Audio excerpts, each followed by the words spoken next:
ओम शांति। ओम शांति। आज की तारीख है 27/3/2026।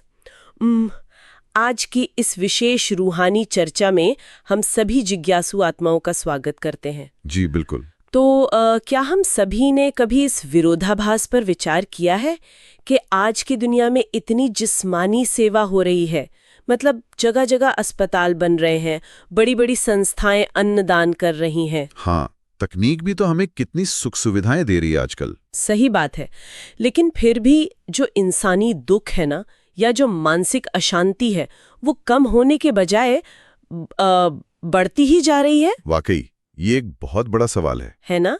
ऐसा क्यों है कि बाहर से सब कुछ संवर रहा है, लेकिन भीतर से इंसान खुद को कांटों की तरह उलझा हुआ और लहूलुहान महसूस कर रहा है?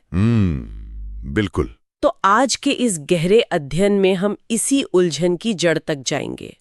आज का ये दस्तावेज इसलिए बहुत महत्वपूर्ण है क्योंकि यह हमें बताता है कि कैसे हम अपनी भ्रम और दुखों से भरी चेतना को बदलकर एक मास्टर ज्ञान सागर बन सकते हैं। जी। यह कोई साधारण संदेश नहीं है, बल्कि कांटों जैसी उलझी हुई स्थिति से फूल जैसी पवित्रता तक पहुंचने का एक स्पष्ट मार्ग है। ये सचमुच एक बहुत ही प्रासंगिक शुरुआत है आज की चर्चा के लिए, क्योंकि जब तक हम ये नहीं समझेंगे ना कि हमारी वर्तमान पीड़ा का असली कारण क्या है, तब तक हम सिर्फ बाहरी सतह पर ही मरहम लगाते रहेंगे। बिल्कुल सही कहा आपने, बाहरी मरहम से जड़ तो ठीक नहीं होगी। हाँ, और शिव बाबा जो ज्ञान हमें दे रहे हैं वो सतह की नहीं बल्कि हमारी आत्मा की गहराई की बात करता है। ये एक ऐसी यात्रा है जो हमें बाहर की दुनिया के शोर से निकालकर हमारे भीतर मौजूद उस शांति के स्रोत से जोड़ती है। जी, और यही बात आज के इस ज्ञान के सार में बहुत ही सुंदर तरीके से बताई गई है। मैं इसे बिल्कुल वैसे ही पढ़ती हूँ जैसा इसमें लिखा है। जी पढ़िए। इसमें लिखा है, मीठे बच्चे, ज्ञान सागर बाप द्वारा तुम मास्टर ज्ञान सागर बने हो। तुम्हें ज्ञान का तीसरा नेत्र मिला है, इसलिए तुम हो त्रिनेत्री, त्रिकालदर्शी और त्रिलोकीनाथ। क्या अद्भुत शब्द हैं ये। वाकई, मतलब सुनने में ये शब्द कितने भव्य लगते हैं ना, त्रिनेत्री, त्रिकालदर्शी, त्रिलोकीनाथ। लेकिन मैं सोच रही थी कि अगर हम इसे अपनी रोजमर्रा की जिंदगी के नजरिए से देखें तो ये सिर्फ उपाधियां नहीं लगती। जी नहीं, बिल्कुल नहीं, बल्कि ये चेतना के एक बहुत बड़े बदलाव का संकेत देती हैं। सही कहा, ये चेतना का सबसे उच्चतम स्तर है। अगर हम इसके विज्ञान और मनोविज्ञान को समझे ना जी, तो इसमें पूरी आध्यात्मिक यात्रा का रहस्य छिपा है। अच्छा, वो कैसे? देखिए, साधारण दुनिया में हम सोचते हैं कि हम बस ये साधारण शरीर हैं, है ना? हमारी समझ बस वही तक सीमित है जो इन दो भौतिक आंखों से दिखाई देता है। हाँ, जो सामने है वही सच है, ऐसा हम मान लेते हैं। बिल्कुल, लेकिन जब शिव बाबा हमें ये ज्ञान देते हैं तो वो हमारा तीसरा नेत्र खोल देते हैं। अब ये तीसरा नेत्र कोई माथे पर खुलने वाली स्थूल आंख तो है नहीं। जी बिल्कुल, ये समझना बहुत जरूरी है। इस समझ की, ज्ञान की और विवेक की आंख है। जब ये आंख खुलती है तो हम घटनाओं के पीछे छुपे हुए असली कारणों को देख पाते हैं। ये नजरिया बहुत दिलचस्प है, क्योंकि आमतौर पर ना हम त्रिकालदर्शी होने का मतलब किसी ज्योतिषी की तरह भविष्य देखने से जोड़ लेते हैं। हाँ, दुनिया में तो यही मान्यता है। लेकिन शिव बाबा जो कह रहे हैं उसका मतलब शायद कुछ और है। त्रिकाल यानी अतीत, वर्तमान और भविष्य, पर सिर्फ अपना कल या परसों जान लेने से हमारी आज की उलझनें कैसे सुलझती हैं? यही तो वो अंतर है जो शिव बाबा स्पष्ट करते हैं। ये कोई व्यक्तिगत भविष्यफल जानने की बात नहीं है। अच्छा, मतलब जब ज्ञान का तीसरा नेत्र खुलता है ना, तो आत्मा को सिर्फ अपना वर्तमान जीवन नहीं बल्कि अपने पूरे 84 जन्मों के चक्र का एक विशाल नजरिया मिल जाता है। पूरे 84 जन्मों का? हाँ, आत्मा जान जाती है कि कल्प की शुरुआत में मैं कैसी पवित्र और शांत आत्मा थी, फिर द्वापर युग से कैसे विकारों के कारण मेरा पतन शुरू हुआ, और वर्तमान में मेरी वास्तविक स्थिति क्या है ना?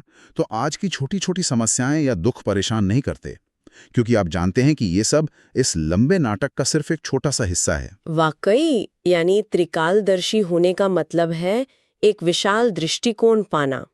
और अगर मैं त्रिलोकीनाथ शब्द की बात करूं तो इसका अर्थ है तीनों लोकों का ज्ञान होना। जी, मतलब ये साकारी दुनिया जहां हम कर्म कर रहे हैं, सूक्ष्म वतन जहां फरिश्तों की दुनिया है, और मूल वतन या परम धाम जहाँ से हम आत्माएं आई हैं। बिल्कुल सही विश्लेषण है। जो आत्मा इन तीनों लोकों के उद्देश्य को जान लेती है वो अज्ञानता के डर से मुक्त हो जाती है ना। हाँ, क्योंकि अज्ञानता ही सारे डरों की जड़ है। जब आपको अपना असली घर और अपना स्वरूप पता चल जाता है तो आप सचमुच अपनी चेतना के मालिक बन जाते हैं। जी, अब इस गहराई को समझने के बाद ये स्पष्ट होता है कि ये ज्ञान सिर्फ व्यक्तिगत शांति के लिए नहीं है। इसका एक बहुत बड़ा वैश्विक उद्देश्य भी है और इसी संदर्भ में दस्तावेज में एक बहुत ही गहरा प्रश्न और उसका उत्तर दिया गया है। मैं उसे बिल्कुल जस का तस पढ़ती हूँ। जी बिल्कुल। प्रश्न है, विश्व की रूहानी सेवा तुम बच्चों के सिवाय कोई नहीं कर सकता है, क्यों? बहुत गहरा सवाल है। और उत्तर है, क्योंकि तुम्हें ही सुप्रीम रूह शिव बाबा की शक्ति मिलती है। पहले तुम आत्माओं को सुप्रीम रूह द्वारा ज्ञान का इंजेक्शन लगता है जिससे तुम 5 विकारों पर स्वयं भी विजय प्राप्त करते और दूसरों को भी कराते हो। ऐसी सेवा और कोई कर ना सके। कल्प कल्प तुम बच्चे ही ये रूहानी सेवा करते हो। इस उत्तर में ना जिस ज्ञान के इंजेक्शन की बात कही गई है वो आध्यात्मिक मनोविज्ञान का एक बहुत ही सटीक रूपक है। जैसे कोई स्पिरिचुअल वैक्सीन हो। हाँ, आज की भाषा में हम इसे स्पिरिचुअल वैक्सीन या आध्यात्मिक इम्यूनिटी बूस्टर कह सकते हैं। ये स्पिरिचुअल वैक्सीन वाली बात मुझे बहुत सोचने पर मजबूर कर रही है। मतलब अगर हम एक भौतिक वैक्सीन के काम करने के तरीके को देखें तो वो क्या करती है? वो बीमारियों से बचाती है। हाँ, वो हमारे शरीर को किसी बाहरी वायरस की पहचान करना सिखाती है ताकि शरीर के अंदर एंटीबॉडीज बन सकें। तो अगर हम इस बात को यहाँ लागू करें तो शिव बाबा का ये ज्ञान हमारे भीतर कैसे काम करता है? ये तुलना आपने बिल्कुल सटीक की है।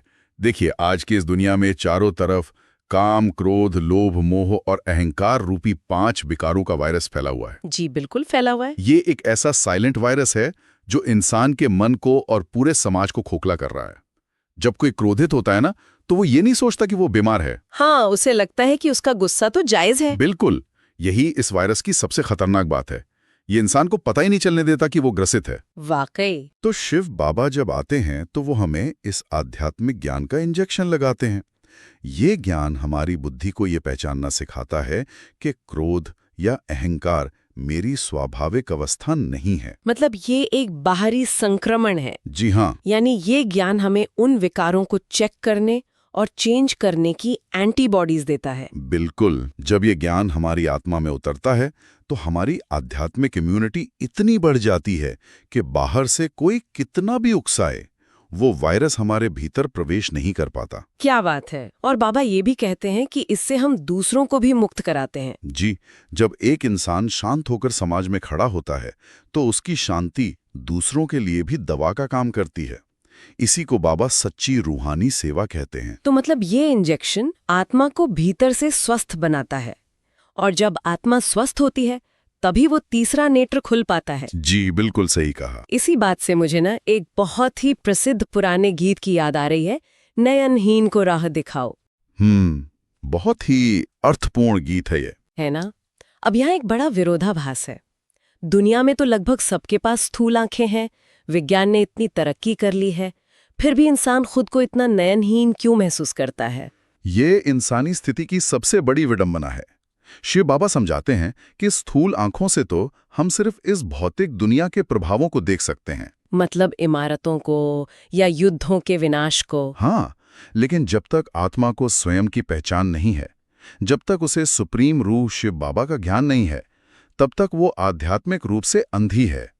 वो ये नहीं देख पाती कि इन दुखों का असली कारण क्या है। यानी बाहर बहुत चकाचौंध है लेकिन भीतर घुप अंधेरा है। एकदम सही। और जब शिव बाबा आकर ज्ञान का तीसरा नेत्र देते हैं तब वो अंधकार मिटता है। तब हम इस पूरी सृष्टि के आदि, मध्य और अंत को देख पाते हैं। बाबा एक बहुत बड़ा सत्य याद दिलाते हैं कि भारतवासी ये भूल गए हैं कि जो लक्ष्मी नारायण सत्युग के मालिक थे उन्हें वो रजाई कैसे मिली। हाँ, जिनकी हम मंदिरों में इतनी पूजा करते हैं। बिल्कुल। उन्होंने वो पद कैसे प्राप्त किया, फिर कैसे उनका पतन हुआ और 84 जन्मों के बाद वे आज कहाँ हैं, ये सब कोई नहीं जानता। ये रहस्य सिर्फ शिव बाबा ही आकर समझाते हैं। वाकई, ये जो आपने कहा कि लक्ष्मी नारायण को वो राजाई कैसे मिली, ये बात बहुत गहरी है। हम सिर्फ मूर्तियां देखते हैं, आरती करते हैं, लेकिन उस पद तक पहुंचने की प्रक्रिया को नहीं समझते। जी, हम बस उन्हें आसमान से उतरा हुआ मान लेते हैं। हाँ, लेकिन शिव बाबा बता रहे हैं कि उन्होंने ज्ञान के आधार पर वो पद पाया। अच्छा, अब यहाँ से ना हमारी चर्चा एक बहुत ही महत्वपूर्ण मोड़ लेती है। जी बताइए। जब हमें ये सृष्टि चक्र का ज्ञान मिल जाता है तो हमारी जिम्मेदारी बनती है सेवा करने की। लेकिन मेरे मन में एक सवाल है जो शायद हम सभी सुनने वालों के मन में आता होगा। जरूर पूछिए, शंकाओं का निवारण करना तो बहुत जरूरी है। सवाल ये है कि दुनिया में बहुत से महान सन्यासी हैं, सोशल वर्कर हैं, जो लोगों की भलाई के लिए अद्भुत काम कर रहे हैं। कोई भूखों को खाना खिला रहा है, ये भी तो सेवा है। बिल्कुल है। तो फिर शिव बाबा जिस रूहानी सेवा की बात करते हैं वो इस जिस्मानी सेवा से कैसे अलग है? और शिव बाबा क्यों कहते हैं कि ये सेवा हमारे सिवाय कोई कर ही नहीं सकता? ये बहुत ही तार्किक प्रश्न है। इसे समझने के लिए हमें समस्या की जड़ों और शाखाओं के बीच का अंतर समझना होगा। अच्छा, जड़ें और शाखाएं। हाँ, जो सन्यासी या सामाजिक कार्यकर्ता सेवा कर रहे हैं, शिव बाबा उसे जिस्मानी सेवा कहते हैं। ये सेवा अल्पकाल के लिए होती है। ये दुख के लक्षणों का इलाज करती है, कारण का नहीं। मतलब किसी के घाव पर पट्टी बांधने जैसा। बिल्कुल, जैसे किसी को भूख लगी है, आपने उसे भोजन करा दिया, बहुत अच्छी बात है, लेकिन कल उसे फिर भूख लगेगी। गरीबी, बीमारियां, युद्ध, ये सब इंसानी समाज की शाखाएं हैं। जिस्मानी सेवा इन सूखी शाखाओं पर पानी छिड़कने जैसी है। ये बात तो समझ में आती है। तो फिर रूहानी सेवा क्या करती है? रूहानी सेवा मनुष्य के दुखों की जड़ पर प्रहार करती है। और दुखों की जड़ क्या है? वे 5 विकार: काम, क्रोध, लोभ, मोह, अहंकार। जी। और जो भी अशांति है वो संसाधनों की कमी से नहीं, बल्कि इंसानी लोभ और अहंकार के कारण है। जब तक आत्मा में विकार हैं, दुनिया में दुख पैदा होते रहेंगे। शिव बाबा आकर आत्मा को पवित्र बनाते हैं।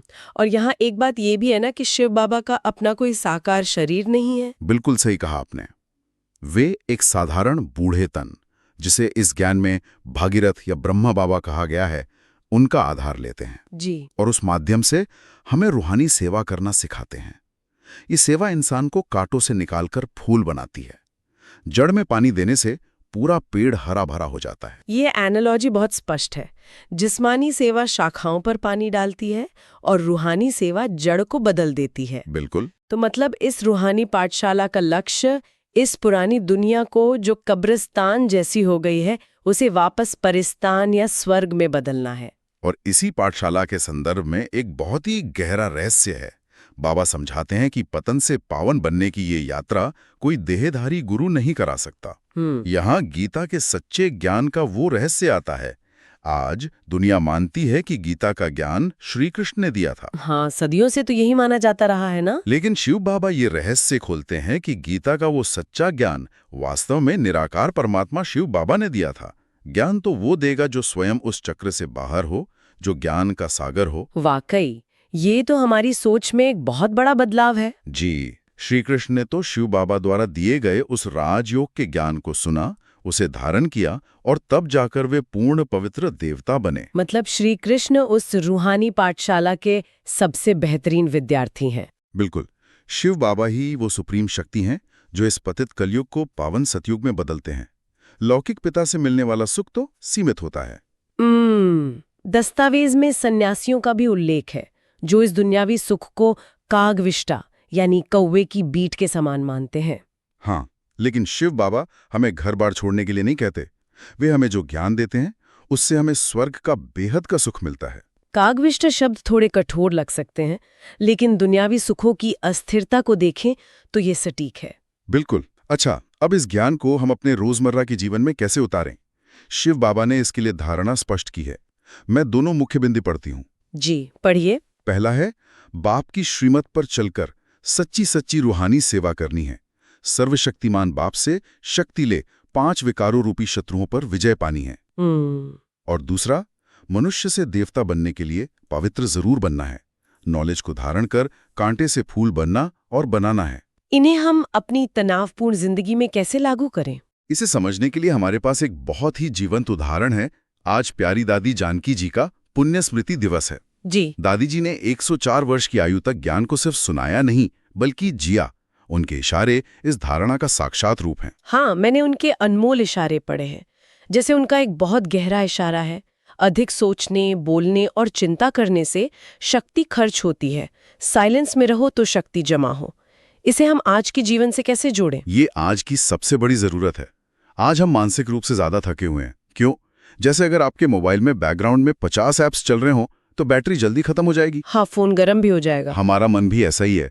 व्यर्थ सोचना, चिंता करना, ये सब मन के बैकग्राउंड ऐप्स हैं जो हमारी आत्मा की शक्ति को चूस रहे हैं। तो शिव बाबा जो कहते हैं कि सर्वशक्तिमान बाप से शक्ति लेनी है, वो कैसे मिलेगी? मौन से, साइलेंस से। मौन का मतलब सिर्फ जुबान बंद रखना नहीं है, बल्कि मन के उन व्यर्थ बैकग्राउंड ऐप्स को बंद करना है। वाकई। जब हम एकांत में सुप्रीम रूह को याद करते हैं, तब हमारी आत्मा की बैटरी चार्ज होती है। ये बैकग्राउंड ऐप्स वाली एनालॉजी बहुत ही कमाल की है। एक और बिंदु है दादी जी का, सेवा करते डबल लाइट रहना, यही सबसे बड़ी सेवा है। ये कैसे संभव है? डबल लाइट में दो तरह का हल्कापन है। पहला, ये स्मृति कि मैं शरीर नहीं बल्कि एक ज्योति बिंदु लाइट आत्मा हूं। और दूसरा, मुझ पर कोई बोझ नहीं है। कई बार हम रूहानी सेवा करते हुए भी अहंकार या चिंता का बोझ उठा लेते हैं। हाँ, कि मैं कर रही हूँ। जी, दादी जी याद दिलाती हैं कि कराने वाला शिव बाबा है, मैं तो सिर्फ एक निमित्त हूं। जब हम हल्के रहते हैं तो हमारी शांति दूसरों को भी रिलैक्स कर देती है। ये बहुत प्रेरणादायक है। ज्ञान सिर्फ थ्योरी नहीं है। अच्छा, इस स्थिति को बनाए रखने के लिए बाबा ने आज एक वरदान और स्लोगन दिया है। मैं वरदान पढ़ती हूँ। जी। वरदान: विनाश के समय पेपर में पास होने वाले आकारी लाइट रूपधारी भव। ये विनाश के समय और लाइट रूपधारी को कैसे समझें? इसे आप एक लाइट हाउस के उदाहरण से समझ सकते हैं। जैसे समंदर में तूफान उठा हो, तब लाइट हाउस छिपता नहीं है, वो स्थिर रहकर प्रकाश फैलाता है। बाबा चाहते हैं कि हम चलते फिरते लाइट हाउस बने। इस शरीर को एक कॉस्ट्यूम की तरह समझें। जैसे एक्टर स्टेज पर पार्ट बजाता है और काम खत्म होते ही कॉस्ट्यूम उतार देता है। यानी दुनिया में सारे कर्म करने हैं, लेकिन अंदर से अभ्यास पक्का करना है कि मैं शरीर से न्यारी एक प्रकाश स्वरूप आत्मा हूं। बिल्कुल, कर्म करते भान में आना और फिर न्यारे हो जाना। तब बाहर का तूफान हमें डराएगा नहीं। और इस स्थिति तक पहुंचने के लिए बाबा स्लोगन देते हैं। स्लोगन: उमंग उत्साह के पंख सदा साथ हों तो हर कार्य में सफलता सहज मिलती है। जी, जब आप जान लेते हैं कि शिव बाबा आपके साथ हैं, तो उमंग और उत्साह तो आना ही चाहिए। यही पंख हमें समस्याओं के पार ले जाते हैं। बिल्कुल। और अंत में मैं आज के अव्यक्त इशारे पढ़ती हूँ।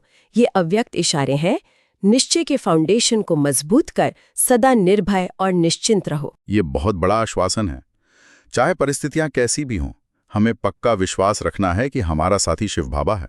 वाकई, जब साथी इतना मजबूत है तो डरने की क्या बात है।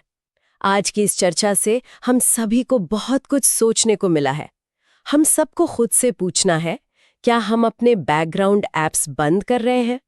क्या हम स्थिर लाइट हाउस की तरह चमक रहे हैं? बिल्कुल। इस विचार को आज अपने साथ रखिए। अपने भीतर के उस मास्टर ज्ञान सागर को महसूस कीजिए। ओम शांति। ओम शांति।